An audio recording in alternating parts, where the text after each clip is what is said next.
जुलाई को आप भी कहीं जाने का बना रहे हैं प्लान तो ये खबर एकदम आपके लिए है। आपको बता दें, भारत बंद का ऐलान किया गया है, जिससे कई सारे राज्यों में चक्का जाम करने की तैयारी भी है। बताएंगे आपको पूरी खबर विस्तार से, मगर उसके पहले नमस्कार, स्टार टीवी बिहार देख रहे हैं आप और मैं आपके साथ वंदना। देखिए, 15 जुलाई को देश भर में भारत बंद और चक्का जाम का आह्वान किया गया है। इस आंदोलन में किसान संगठन, ट्रांसपोर्ट सेक्टर से जुड़े लोग, युवा और कई सामाजिक संगठन शामिल होने की बात भी कही जा रही है। आंदोलन का मुख्य मुद्दा है बढ़ती महंगाई, ईंधन की कीमतें और सरकार की ईंधन नीति। 15 जुलाई को प्रस्तावित भारत बंद को लेकर कई राज्यों में तैयारियां अब तेज भी हो गई हैं। आंदोलन से जुड़े संगठनों का कहना है कि ये विरोध पूरी तरह शांतिपूर्ण और लोकतांत्रिक तरीके से किया जाएगा।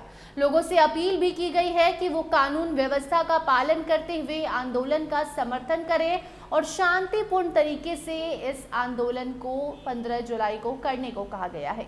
आंदोलनकारियों का कहना है कि पिछले कुछ समय से पेट्रोल और डीजल की बढ़ती कीमतों ने आम लोगों की परेशानी बढ़ा दी है। इसका सीधा असर किसानों पर, ट्रक और बस ऑपरेटरों पर, छोटे व्यापारियों और आम परिवारों के खर्च पर पड़ रहा है। खेती से लेकर सामान की ढुलाई तक हर जगह अब लागत बढ़ गई है, महंगाई बढ़ गई है। इस आंदोलन की सबसे बड़ी मांग ये है कि पेट्रोल और डीजल की कीमतों में राहत दी जाए। आंदोलनकारी चाहते हैं कि अंतर्राष्ट्रीय बाजार में अगर कच्चे तेल की कीमतें कम होती हैं तो उसका फायदा सीधे देश के लोगों को भी मिलना चाहिए। ऐसा नहीं कि अंतर्राष्ट्रीय बाजार में तेल की कीमतें कम हो गई लेकिन देश में, भारत में तेल की कीमत अभी भी ज्यादा है। इसके अलावा पेट्रोल में एथेनॉल मिलाने की नीति पर भी दोबारा विचार करने की मांग भी की जा रही है।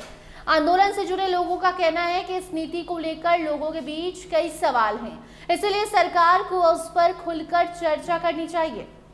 डीजल में आइसो ब्यूटानॉल मिश्रण को लेकर भी कुछ संगठनों ने चिंता जाहिर की है। उनका कहना है कि इस नीति से जुड़े सभी पहलुओं की जानकारी सार्वजनिक की जाए और अगर कोई तकनीकी या आर्थिक समस्या है तो उसका समाधान निकाला जाए। आंदोलनकारियों का मानना है कि ईंधन की बढ़ती कीमतों का असर सिर्फ वाहन चलाने वालों तक सीमित नहीं है।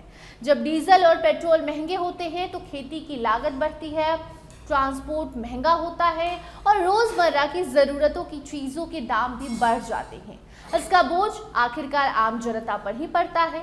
इसी वजह से आंदोलनकारी सरकार से ईंधन नीति में पारदर्शिता लाने और जनता के साथ व्यापक संवाद करने की मांग कर रहे हैं। उनका कहना है कि बड़े फैसले लेने से पहले सभी पक्षों की राय ली जानी चाहिए।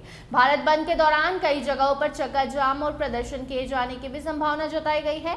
हालांकि आंदोलन से जुड़े संगठनों ने लोगों से अपील की है कि विरोध पूरी तरह शांतिपूर्ण रखा जाए और किसी भी तरह की हिंसा या सार्वजनिक संपत्ति को नुकसान पहुंचाने की कोशिश बिल्कुल भी नहीं करना है। तो अगर आप 15 जुलाई को यात्रा करने की योजना बना रहे हैं तो पहले अपने इलाके की स्थिति और ट्रैफिक अपडेट जरूर देख लीजिएगा। कई जगहों पर सड़क यातायात प्रभावित हो सकते हैं। जरूरी काम होने पर घर से निकलने से पहले प्रशासन द्वारा जारी की गई जानकारी पर भी आपको नजर रखनी होगी। अब ये देखना होगा कि सरकार आंदोलनकारियों की मांग पर क्या प्रतिक्रिया देती है और क्या दोनों पक्षों के बीच बातचीत का रास्ता निकलता है या नहीं। फिलहाल 15 जुलाई को भारत बंद को लेकर देश भर में चर्चा तेज है और सभी की नजरें इस आंदोलन और सरकार के अगले कदम पर टिकी हुई हैं। आप क्या सोचते हैं? क्या ये आंदोलन करना सही है? भारत बंद का आह्वान करना सही है या गलत है? पेट्रोल डीजल की बढ़ती कीमतों को लेकर आपकी क्या राय है? कमेंट सेक्शन में जरूर बताइए। बाकी अन्य अपडेट्स के लिए बने रहिए स्टार टीवी बिहार के साथ। धन्यवाद।